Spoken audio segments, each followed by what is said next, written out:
जानकारी कभी खराब नहीं होती और सच का सिर्फ एक वर्जन होता है, सच। झूठ में आपको सोचना पड़ता है, सच बोलने के लिए क्या सोचना है। इसलिए आज शिया और सुन्नी इस्लाम में कैसे बटे, इसका सच हम आपके सामने रखेंगे। इस कहानी की शुरुआत करने से पहले हम अपने दर्शकों से एक बात कहना चाहेंगे कि आगे इस कहानी में जो भी नाम आएंगे, जैसे कि मोहम्मद साहब, अली, हसन, हुसैन, मुसलमान जो हैं वो इनकी इज्जत करते हैं और उन्हें हजरत और इमाम जैसे एहतराम के लफ्जों के साथ याद करते हैं। लेकिन कहानी की रवानी के लिए मैं आगे नाम लूंगा, पर एहतराम हर नाम के साथ आप शामिल समझिएगा, ठीक? ये आपसे गुजारिश है ताकि नियत पर सवाल ना हो। नमस्कार, मैं हूं शुभांकर मिश्रा और इस कहानी की शुरुआत करें उससे पहले एक छोटी सी रिक्वेस्ट हमारी आपसे है, क्योंकि बहुत ही सेंसिटिव टॉपिक पर बहुत ही डिटेल्ड रिसर्च के साथ ये वीडियो हम बना रहे हैं। काफ़ी समय इसकी पढ़ाई लिखाई में हमने दिया। हम चाहते हैं कि हमारी मेहनत को थोड़ी सी इज्जत आप बख्शें और हमारे चैनल को 1 मिनट पॉज करके सब्सक्राइब कर लीजिएगा। हमें खुशी होगी, ये आपकी तरफ से तोहफा होगा हमें। दूसरा, संभव हो तो हमारे व्हाट्सएप चैनल से जुड़िएगा ताकि हम और आप अपने रिश्ते को मजबूत कर सकें और आगे भी ऐसे सेंसिटिव इश्यूज पर जब हम वीडियोस बनाएं तो वीडियोस आपके व्हाट्सएप पर पहुंच जाएं, ताकि आपको खोजने की जरूरत ना पड़े या फिर फीड में कभी दिखाई पड़ जाए वैसी नौबत ना आए। तो हमारे आपके रिश्ते को भी हम थोड़ा और बेहतर कर सकते हैं। ये आपसे गुजारिश है, कोई ज़बरदस्ती नहीं है। आपकी इच्छा हो तो हमारी मेहनत का शुक्राना कीजिएगा, नहीं है तो कोई बात नहीं। हम कहानी की शुरुआत करते हैं। एक ही नबी को मानने वाले शिया और सुन्नी में कैसे बटे, ये बहुत इंपॉर्टेंट है और इस कहानी को समझने के लिए पैगंबर की मौत से थोड़ा पीछे चलना पड़ेगा। एक ऐसी जगह जिसका नाम शायद आपने ना सुना हो, पर जिस पर आज भी सबसे बड़ी बहस टिकी है। नाम गदीर खुम। 16 मार्च 632 को पैगंबर मोहम्मद साहब अपनी आखिरी हज यात्रा से मदीना लौट रहे थे। रास्ते में गदीर खुम नाम की एक जगह पड़ती है जहां से अलग अलग रास्ते अलग अलग दिशाओं में जाते थे, यानी वो जगह जहां लोगों को बिछड़ना था। यहीं पैगंबर ने हजारों लोगों के बीच अली, जिन्हें आप हजरत अली भी कहते हैं, उनका हाथ उठाकर एक बात कही जो आज तक दोहराई जाती है कि जिसका मैं मौला हूं उसका अली भी मौला है। अब यहां पूरा पेच इसी एक शब्द में है, मौला। यह अरबी का ऐसा शब्द है जिसके कई मतलब हैं। इसका मतलब मालिक और नेता भी होता है, दोस्त और अपना आदमी भी होता है, और यहीं से 2 रास्ते फूटते हैं। यानी वो कह रहे थे कि जो अली को नेता मानते हैं, वो कहते हैं इस दिन पैगंबर ने साफ ऐलान कर दिया था कि मेरे बाद कौम का सरदार अली होगा, हजरत अली। वो इस दिन को ईदे गदीर के तौर पर आज भी मानते हैं। और दूसरी तरफ के लोग कहते हैं कि मौला का मतलब यहां नेता नहीं। वो बताना चाह रहे थे कि ये मेरे अजीज हैं, प्यारे हैं, मेरे अपने हैं। अली की तारीफ और मोहब्बत का इजहार था, कोई गद्दी सौंपने वाली बात नहीं थी। अब यहां मैं एक बात साफ कर दूं ताकि कोई गलत न समझे, ये घटना दोनों पक्ष मानते हैं, दोनों की किताबों में दर्ज है। झगड़ा घटना पर है ही नहीं, झगड़ा सिर्फ उस एक शब्द के मायनों पर है कि मौला जो शब्द कोट किया गया वो नेता के लिए था या प्यारा दोस्त के लिए था। और यही वो सवाल पहली बार हवा में आया कि पैगंबर के बाद कौम की कमान किसके हाथ, जो आगे चलकर एक गहरी खाई बन गया। खाई तब खुलकर सामने आई जब कुछ ही हफ्तों बाद पैगंबर साहब इस दुनिया से रुखसत हो गए। अब यहां से कहानी आगे बढ़ी। 8 जून 632 से उस दिन मदीना शहर में इस्लाम के आखिरी पैगंबर मोहम्मद साहब दुनिया से रुखसत करते हैं। उनके जाते ही मुसलमानों के सामने एक ऐसा सवाल खड़ा हुआ जिसका जवाब आज 1400 सालों बाद भी नहीं मिला है। सवाल यह कि अब कौम की अगुवाई कौन करेगा, यानी खलीफा कौन बनेगा। खलीफा मतलब मुसलमानों का सबसे बड़ा सरदार, जो दीन भी संभाले, सल्तनत भी संभाले। इस सवाल पर लोग 2 राय में बढ़ गए। एक तबका कहता था कि अगुवाई पैगंबर के अपने खानदान में रहनी चाहिए और उसके लिए सबसे सही नाम था अली का, जिन्हें आज दुनिया हजरत अली या फिर इमाम अली के नाम से जानती है। और आगे हम आपसे फिर कह रहे हैं कि जब हम नाम लेंगे तो आप एहतराम अपने आप समझ लीजिएगा। तो अली यानी पैगंबर के चचेरे भाई और उनकी बेटी फातिमा के शौहर, मतलब घर के आदमी, बचपन से पैगंबर के साथ पले बढ़े, उनके दिल के करीबी। दूसरा तबका कहता था कि यह खानदान का मामला नहीं है, कौम को खुद तय करना है कि सरदार कौन होगा। जो सबसे काबिल होगा वो बन जाएगा। जो लोग हजरत अली के हक में खड़े थे वो आगे चलकर शिया कहलाए। पूरा नाम शियान ए अली, मतलब अली की पार्टी।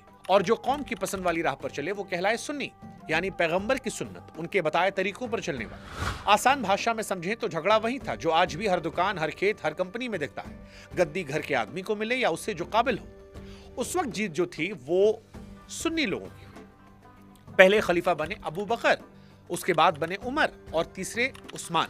अब ये तीनों पैगंबर के सबसे करीबी साथी थे, लेकिन ये घर के नहीं थे, ये खानदान के बाहर के थे। और अली, जिन्हें आप हजरत अली कहते हैं, वो पीछे रह गए। उनके चाहने वालों के दिल में ये बात कांटे की तरह चुभी। लेकिन फिर साल 656 में एक ऐसी घटना घटित हुई जिसने सब कुछ बदल कर रख दिया, हिला कर रख दिया। खलीफा उस्मान की उनके अपने घर में घुसकर हत्या कर दी गई। मारने वाले कोई बाहरी दुश्मन नहीं थे, वो उसी कौम के थे, नाराज मुसलमान जो उस्मान के कामकाज से खफा थे। इस कत्ल के बाद आखिरकार अली खलीफा बन जाते हैं, वही अली जिनका नाम 24 सालों पहले चला था। लेकिन गद्दी तब मिली जब घर में आग लग गई। इसी बीच सीरिया का गवर्नर मुआविया, जो उस्मान का रिश्तेदार भी था, वो अड़ जाता है कि पहले उस्मान के कातिलों को सजा दिलाओ, तब मैं तुम्हें खलीफा मानूंगा। यहां पर बात जबान से आगे बढ़ती है, तलवारें निकाली जाती हैं और मुसलमान पहली बार आपस में लड़ने लगते हैं। इन लड़ाइयों को इतिहास में फितना कहा जाता है, मतलब घर के अंदर की जंग। एक जंग में तो खुद पैगंबर साहब की बेवा आयशा जी अली के खिलाफ मैदान में उतर आती है। इस जंग को ऊंट की लड़ाई कहा गया, क्योंकि यहां पर आयशा जी ऊंट पर बैठकर लड़ाई के बीच मौजूद थी। अब यहां एक बात आप और समझिए, आयशा जी के लिए लड़ाई गद्दी के लिए नहीं थी। उनकी मांग बस इतनी थी कि वो उस्मान जी के कातिलों को सजा दिलाएं। और रिवायतों में, अब रिवायत यानी पुरानी किताबें और पीढ़ियों से चली आ रही कहानियों में इस बात का जिक्र है कि बाद में उन्हें इस जंग का गहरा अफसोस रहा। खैर, यहां पर हजरत अली वो जंग जीत जाते हैं और फिर बारी आती है मुआविया की। दोनों की फौजें सिफीन नाम की जगह पर भिड़ती हैं। महीनों की लड़ाई होती है, हजारों लाशें, और फैसला फिर भी नहीं आता है। आखिर में तय होता है कि तलवार छोड़िए, बातचीत से मामला सुलझाया जाए। और इसी फैसले ने अली साहब को अंदर से तोड़ दिया, क्योंकि उनकी अपनी फौज का एक हिस्सा इस बातचीत से इतना खफा था कि वो अली साहब को छोड़कर चला जाता है। जो लोग छोड़कर गए वो कहलाते हैं खारिजी, मतलब निकल जाने वाले। इनकी सोच थी कि फैसला सिर्फ खुदा का होता है, इंसानों की पंचायत का नहीं। और इसी कट्टरता में ये अली और मुआविया दोनों को अपना दुश्मन मान बैठे। यानी एक तरफ मुआविया की फौज, दूसरी तरफ अली साहब के अपने पुराने सिपाही जो अब उनके ही खून के प्यासे थे। और हर लड़ाई के साथ हजरत अली की पकड़ जो है वो काफी ज्यादा कमजोर हो गई। इसके बाद साल 661 में वो हुआ जिसने हजरत अली के चाहने वालों के दिल में पहला गहरा जख्म दिया। कुफा शहर की मस्जिद में।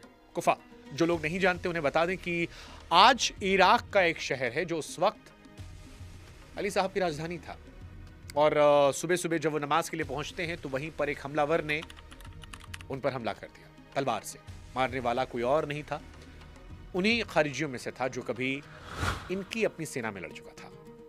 2 दिन तक जिंदगी मौत के बीच संघर्ष चली और उसके बाद अली साहब की मृत्यु हो जाती है, दुनिया से वो रुखसत कर जाते हैं। यानी जिस आदमी को पैगंबर के घर का वारिस माना जा रहा था, जिसे खुद पैगंबर ने कहा था कि ये बहुत करीबी हैं, वो किसी गैर के नहीं अपनों के हाथों मारे गए। और गद्दी का सवाल फिर खुला। एक तरफ हजरत अली के बेटे थे, दूसरी तरफ मुआविया जो अब सीरिया की पूरी फौजी ताकत के साथ खड़े थे। और यहां पर हजरत अली के बड़े बेटे, जिन्हें इमाम हसन कहते हैं, उन्होंने एक फैसला लिया जिसकी उम्मीद किसी को नहीं थी। लड़ने के बजाय गद्दी को छोड़ दिया, पर छोड़ने से पहले एक समझौता करवाया जिसमें लिखा कुछ ऐसा जो आगे की पूरी कहानी, करबला का पूरा खून खराबा तय करता है कि अगर टूटा तो ऐसा कुछ होगा। और यही हुआ।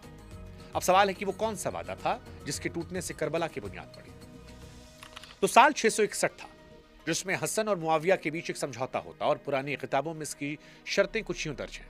हसन ने कहा कि मैं गद्दी तुम्हें देता हूं ताकि कौम का खून बहना बंद हो जाए, पर शर्त है, पहली शर्त कि तुम इंसाफ से हुकूमत करोगे, दूसरी सबसे बड़ी शर्त, तुम अपने बाद गद्दी अपने बेटे को नहीं दोगे। अगला सरदार चुनने का हक वापस कौम के पास जाएगा। मुआविया ने शर्तें मान ली, खलीफा बन गए।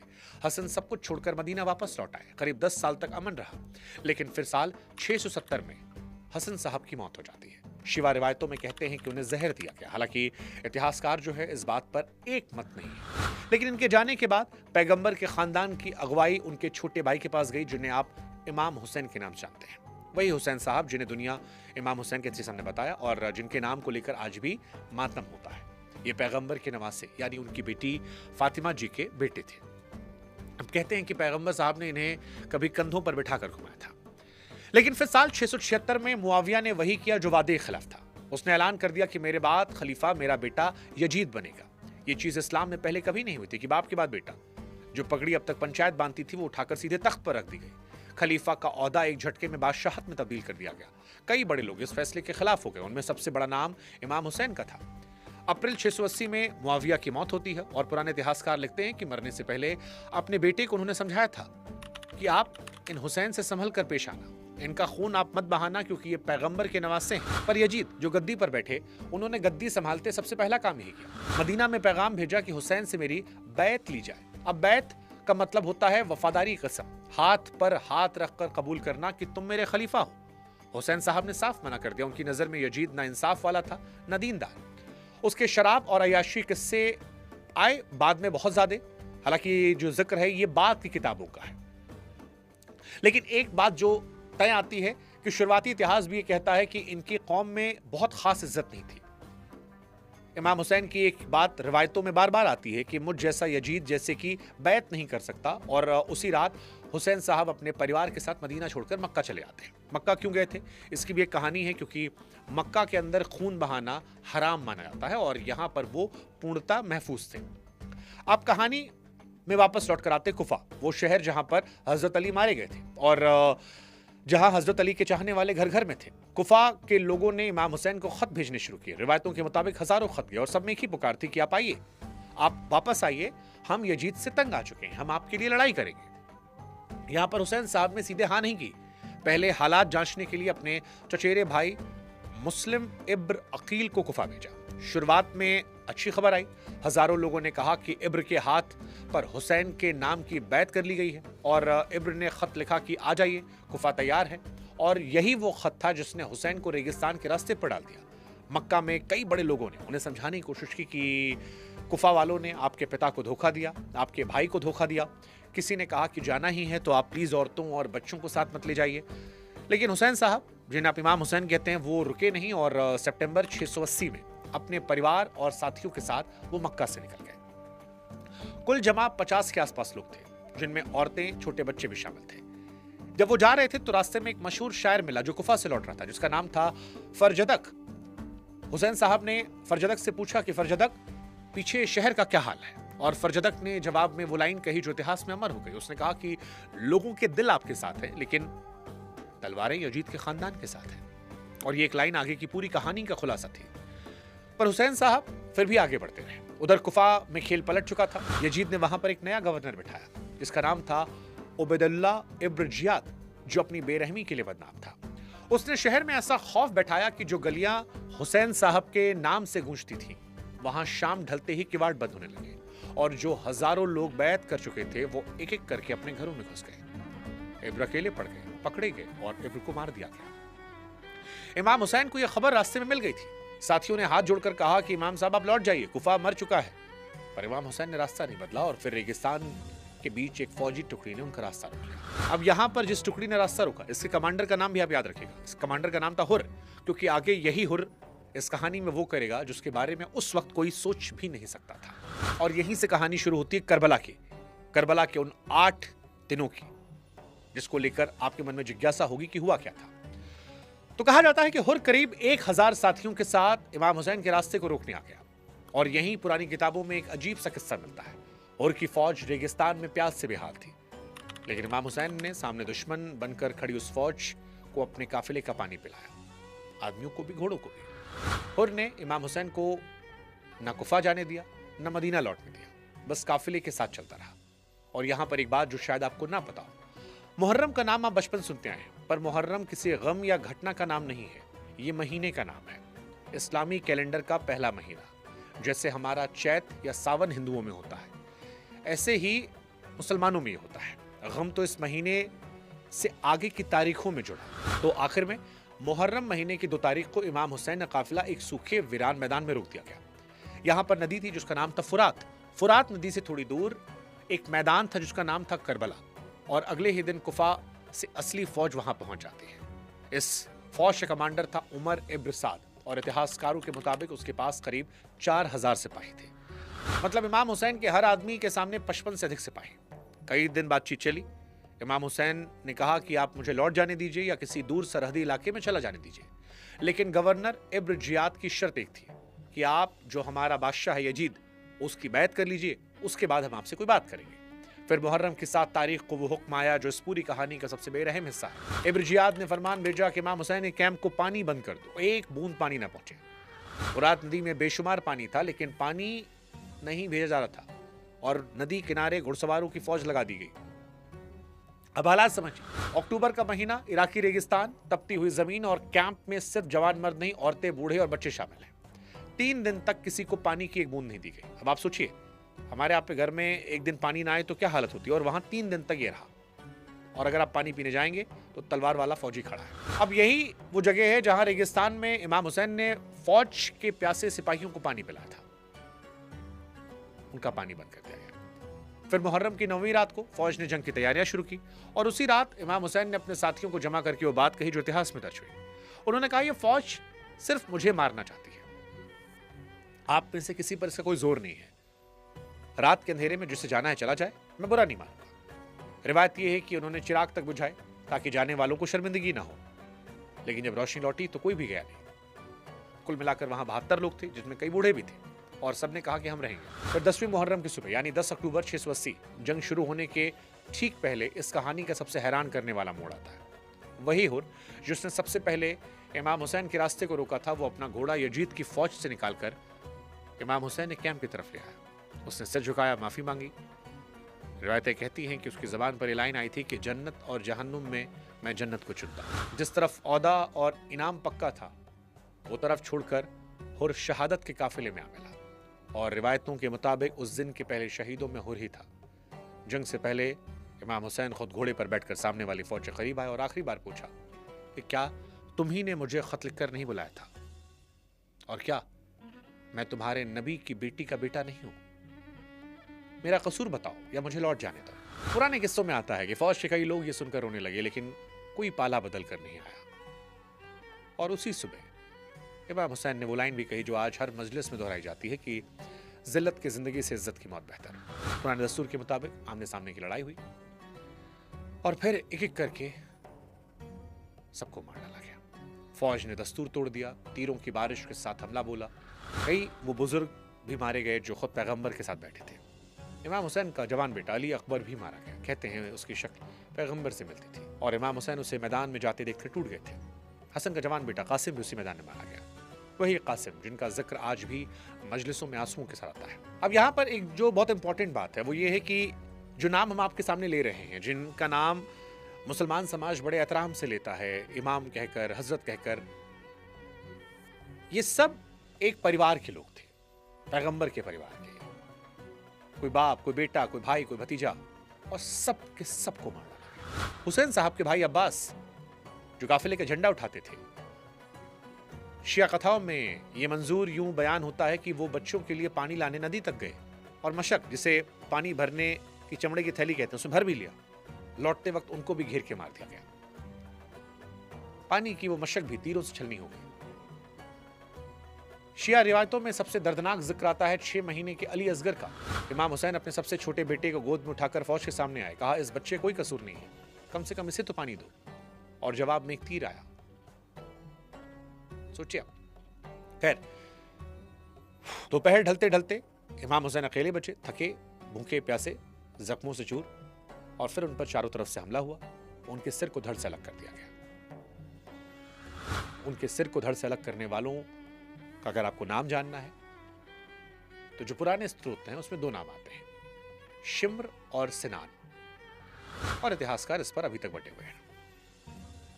अब कैंप में तलवार उठाने वाला कोई बचा नहीं था, सिर्फ औरतें बची थी, बच्चे बचे थे, और बुखार से बिस्तर पर पड़ा इमाम हुसैन का एक जवान बेटा अली जैनुल आबिदीन। अब याद कीजिए, शुरुआत में आपसे हमने कहा था ना कि बुखार किसी की जान कैसे बचा सकता है, ये उसका जवाब है। उस दिन उसकी बीमारी उसकी ढाल बन गई। वो लड़ने लायक नहीं थे, इसलिए बच गए। इतिहास का खेल देखिए, आगे चलकर पैगंबर के खानदान की पूरी नस्ल इससे एक बचे हुए बीमार बच्चे से निकली। यानी उस दोपहर अगर वो बुखार ना होता तो शायद ये सिलसिला वहीं खत्म हो जाता, क्योंकि करबला असल में उस दिन खत्म नहीं हुआ था, उस दिन शुरू हुआ था। एक दिन की जंग 1400 सालों तक जिंदा रही। हालांकि इसमें एक दूसरा पक्ष भी है। जंग के बाद इमाम हुसैन ने कैंप को लूटा गया, तंबुओं में आग लगाई गई, बचे हुए लोगों को कैदी बनाकर पहले कुफा और बाद में दमिश्क ले जाया गया, सीधे यजीद के दरबार। शहीदों के जो कटे हुए सिर थे उन्हें नेज़ों यानी भाला जो होता है, पहले सर काटा, फिर भाले से घोंपा और उसको भालों पर टांग कर काफिले के साथ चलाया गया। और यहीं से इस कहानी की एक असली किरदार सामने आती है, ज़ैनब, इमाम हुसैन की बहन, अली और फातिमा की बेटी, यानी पैगंबर की नवासी। जंजीरों में बंधी एक कैदी और फिर दमिश्क के उस बाजार में जहां रेशमी गद्दियों पर सल्तनत के सरदार बैठे थे, सामने बेड़ियों में एक औरत खड़ी थी, ज़ैनब। उन्होंने जो तकरीरें की उसे 14 सालों बाद भी आज भी पढ़ा और सुना आता है। रिवायतों में दर्ज उनकी तकरीर में वो यजीद के ठीक सामने खड़े होकर कहती हैं कि तू जो चाल चाहे चल रहे, हमारी याद को इस दुनिया से नहीं मिटा पाएगा। आप सोच कर देखिए कि जिनके भाई, बेटे और भतीजे को एक दोपहर में कत्ल किया गया हो, जो खुद जंजीरों में खड़ी हो, वो उसी बादशाह को ललकार रही है। करबला में तलवार यजीद जीता था, पर कहानी में ज़ैनब जी जीत गई। और आज हिसाब देखिए, यजीद के नाम से लोग कतराते हैं और ज़ैनब के नाम पर घर घर में बेटियां हैं। सोचने वाली बात है। दरबार में बैठे लोगों का मन पलटने लगा और बात शहर शहर फैलने लगी। आखिरकार कैदियों को रिहा करके मदीना भेजना पड़ा। रास्ते भर और फिर मदीना पहुंचकर ज़ैनब और इमाम हुसैन के बचे हुए बेटे जैनुल आबिदीन ने घर घर ये किस्सा सुनाया और किस्से सुनाने का यही सिलसिला आगे चलकर मजलिस बन गया, यानी वो महफिलें जिनमें आज भी हर मुहर्रम में करबला की कहानी सुनाई जाती है और सुनने वाले रोते हैं। इमाम हुसैन की शहादत यजीद की हुकूमत के गले की हड्डी बन गई और खुद यजीद की मौत करबला के सिर्फ 3 साल बाद हो गई। 40 की उम्र भी नहीं देख पाए। फिर जगह जगह बगावतें फूटी। कुछ ही सालों में कुफा में मुख्तार नाम के एक आदमी ने उठकर करबला का बदला लिया और उमर इब्न साद से लेकर इब्न जियाद तक करबला के जिम्मेदार को चुन चुन कर मारा गया। यजीद के खानदान की हुकूमत चलती तो रही, लेकिन उसके नाम पर करबला का दाग ऐसा चिपका कि 70 साल के अंदर वो पूरी सल्तनत उखड़ गई। उखाड़ने वाले नारा यही लगाते थे कि हम पैगंबर के घर वालों का बदला ले रहे हैं। उधर इमाम हुसैन की याद धीरे धीरे रस्मों में ढल गई। मुहर्रम की 10 तारीख, जिसे आशुरा कहते हैं, मातम का दिन बन गए। हिंदुस्तान में इसमें ताजिए का अपना रिवाज जुड़ा। ताजिया यानी इमाम हुसैन के मकबरे की नकल में वो सजे हुए ढांचे जो जुलूस में निकाले जाते हैं और आखिर में दफन किए जाते हैं। कहीं लोग सीना पीटते हैं, कहीं जंजीरों का मातम होता है, कहीं बस काले कपड़े और खामोश जुलूस। तरीका जो भी हो, मकसद सबका है कि उस एक दिन को भूला नहीं जाएगा। इस याद की तारीख भी देखिए। इमाम हुसैन की शहादत के 40वें दिन को अरबईन कहते हैं और उस दिन दुनिया भर से लोग सैकड़ों किलोमीटर तक पैदल चलकर करबला पहुंचते हैं। गिनती करोड़ों में की आती है उस आदमी के कब्र पर जिसके साथ मरने वाले सिर्फ 72 लोग खड़े थे। जिस करबला के मैदान में इमाम हुसैन को पानी की एक बूंद नहीं दी गई, आज उसी रास्ते पर हर कुछ कदम पर लोग मुफ्त खाना और पानी लेकर बनते हैं। अब यहाँ आपके मन में एक सवाल आना चाहिए कि अगर करबला इतना बड़ा जुल्म था तो सारे मुसलमान मातम क्यों नहीं करते, जिसका जिक्र हमने शुरू में किया था। शिया और सुन्नी एक ही गम को 2 अलग नजरों से क्यों देखते हैं, और यहीं से खुलता है दूसरा पक्ष, इस कहानी का सबसे कम बताया जाने वाला हिस्सा। पहली बात, इमाम हुसैन सिर्फ शिया मुसलमानों के नहीं हैं, सुन्नी मुसलमान भी उन्हें उतनी ही मोहब्बत से याद करते हैं और करबला के जुल्म ज्यादातर सुन्नी आलिम भी मानते हैं।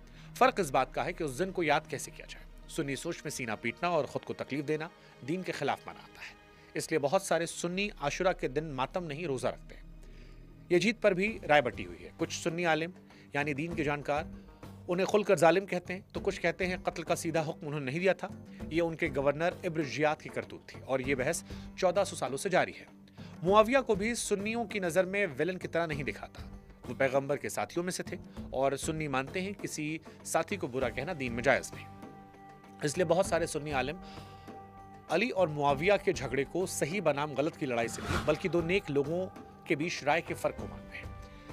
यानी झगड़ा इस बात पर नहीं है करबला में जुल्म हुआ था या नहीं, झगड़ा इस बात पर है कि उसे याद कैसा किया जाए, उसका असली जिम्मेदार किसे ठहराया जाए। दूसरी बात, वो 1 लाख वाला आंकड़ा।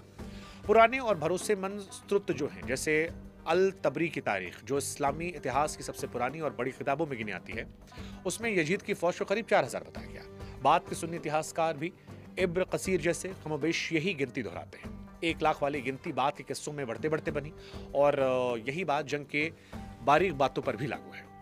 अली असगर का तीर हो या अब्बास की मशक, ये डिटेल सबसे ज्यादा शिया किताबों से मिलती है, इसलिए मैंने वहां पर रिवायत कहकर संबोधित किया। इमाम हुसैन की तरफ की गिनती भी रिवायतों में 72 मशहूर है, जबकि इतिहासकार 70 से 100 के बीच मानते हैं। पर यहाँ पर एक बात समझने वाली है, जुल्म का वजन गिनती से नहीं तौलाता। 72 आदमियों के सामने 4000 भी उतने ही बड़े पहाड़ थे और प्यासे बच्चों को पानी रोकने वाली 4000 की फौज हो या 1 लाख, जुल्म बराबर है। आज दुनिया के हर 10 मुसलमान में करीब 1 या 2 शिया हैं। ईरान दुनिया का सबसे बड़ा शिया मुल्क है। इराक में भी आधे से ज्यादा लोग शिया हैं और खाड़ी के ज्यादातर बाकी मुल्क सुन्नी हुकूमतों के हाथ में हैं। ईरान और सऊदी अरब की जो खींचतान आप खबरों में देखते हैं, यमन से लेकर लेबनान तक जो लड़ाइयाँ चलती हैं, उनमें तेल भी है, सियासत भी है, ताकत भी है, लेकिन इन सब के पीछे सबसे पुरानी लकीर यही शिया और सुन्नी की है। यानी 1400 साल पहले रेगिस्तान के कोने में जो हुआ था वो आज भी नक्शे पर बदल रहा है। एक बात साफ, शिया और सुन्नी नाम के धड़े करबला से पैदा नहीं हुए थे, वो पहले से थे। करबला के बाद फर्क सिर्फ राय का नहीं हुआ, खून का हो गया। पर इस पूरी कहानी में एक बात मैंने अब तक छिपा कर रखी थी, और वो सबसे ज्यादा चुपने वाली। वो 4000 की फौज जो करबला में इमाम हुसैन के सामने खड़ी थी, वो सीरिया से नहीं आई थी, वो कुफा से आई थी। यानी उसमें बड़ी तादाद उन लोगों की थी जिन्होंने कुछ हफ्ते पहले इमाम हुसैन को हजारों खत लिखकर बुलाया था कि आइए हम आपके लड़ेंगे। मतलब जिन्होंने बुलाया, मारने वालों में वही शामिल थे। कोई इनाम के लालच में था, कोई इब्र जियाद के खौफ से। पर तलवारें उन्हीं के हाथों में थी जिन्होंने खत लिखे थे, और इस बात का बोझ कुफा के सीने से कभी नहीं उतरा। इमाम हुसैन की शहादत के 4 साल बाद कुफा के हजारों लोग हुसैन साहब की कब्र पर जमा हुए, रोए, माफी मांगी, और फिर बिना जीत की किसी उम्मीद के यजीद के खानदान की फौज से लड़ने निकल पड़े, और लगभग सभी के सब मारे गए। जिंदा रहकर जो कर्ज नहीं चुका पाए, वो मरकर चुकाने निकले थे। इतिहास उन्हें तवाबीन के नाम से जानता है, मतलब तौबा करने वाले, पछतावा करने वाले। तो अगली बार जब मुहर्रम का जुलूस आपकी गली से गुजरे, तो याद रखिएगा कि वो मातम सिर्फ एक शहादत का गम नहीं, वो एक चेतावनी भी है कि डर के आगे झुकने की कीमत सदियों तक चुकानी पड़ती है, और उसमें 1400 साल पुराना एक पछतावा भी शामिल है। वो शहर का जिसने अपने सबसे प्यारे आदमी को बुलाया और फिर मैदान में अकेला छोड़ दिया। ये कहानी थी शिया और सुन्नी के अलग होने की, ये कहानी थी करबला की। ये कहानी आपको कैसी लगी? इसके तथ्य कौन से आपको हैरान कर रहे थे, कौन से तथ्य आप नहीं जानते थे? कमेंट सेक्शन में बताइएगा। इस कहानी की शुरुआत से पहले भी हमने कहा था कि बहुत सारे मुसलमानों को भी शायद सारे तथ्य ना पता। अगर आपको सारे तथ्य नहीं पता थे तो आप ईमानदारी से कमेंट सेक्शन में लिखिएगा कि हाँ नहीं पता थे, और कौन से तथ्य नहीं पता थे वो बताइएगा। अगर किसी तथ्य को आप वेरीफाई करना चाहें तो जैसा कि हमने शुरू में कहा था, हमने लिंक डिस्क्रिप्शन में दे दिया है। कोशिश हमने की है कि वीडियो में भी लगाते चले ताकि आप पढ़ते लिखते रहें। अलग से वेरीफाई करना है तो आप कर सकते हैं। जाते आते अगर हमारी कोशिश आपको अच्छी लगी हो तो हमारे चैनल से जरूर जुड़िएगा। इस वीडियो को अधिक से अधिक संख्या में शेयर कीजिएगा,